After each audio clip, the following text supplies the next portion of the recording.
Întâlnirea mea cu Mihai Lucian m-a ajutat să-mi îmbunătățesc perspectiva legată de viață. Participând la cursul de dezvoltare personală, am reușit să-mi găsesc răspunsurile la întrebările care mă frământau, să obțin claritate și să mă bucur de viața alături de oameni minunați. Este un curs unic față de alte cursuri de dezvoltare personală la care am participat, un curs necesar oricărui om care se respectă și care își dorește cunoașterea necesară pentru a avea o viață împlinită.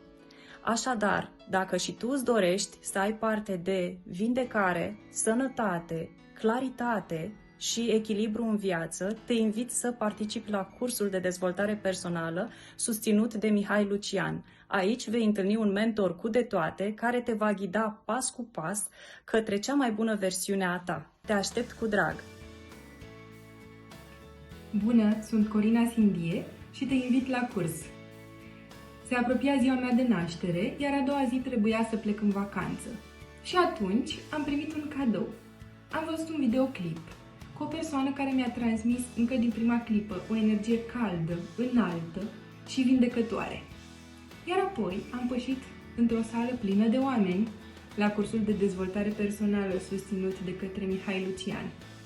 Ups, am întârziat un pic la curs, dar și în viață.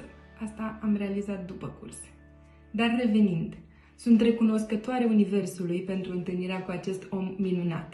Participarea la acest curs mi-a schimbat viața în bine, în foarte bine, și de atunci n-am mai ieșit din magia zilnică, a conștientizării și dăruirii de frumos. Cursul este revelator, te recalibrează pe toate planurile, personal, emoțional, energetic, relațional, îți face declicurile mentale pentru a avea o viață sănătoasă, frumoasă, cu abundență pe toate planurile. Te vindecă trup și suflet. După meditația ghidată de la finalul cursului, am învățat cum să fac liniște în creier.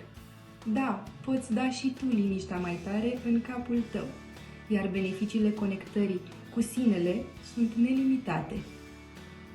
Mihai Lucian știe să fie blând și echilibrat, și amuzant, și ferm. Te mai și ceartă uneori, dar îți respectă întotdeauna liberul arbitru. Te invit la curs, te invit la evenimentele organizate de Mihai Lucian. Vino să-l cunoști și schimbă-ți viața din bine în foarte bine. Salut! Sunt Lucian Mihai și te aștept la cursul meu de dezvoltare spirituală și personală, Recalibrarea Ființei.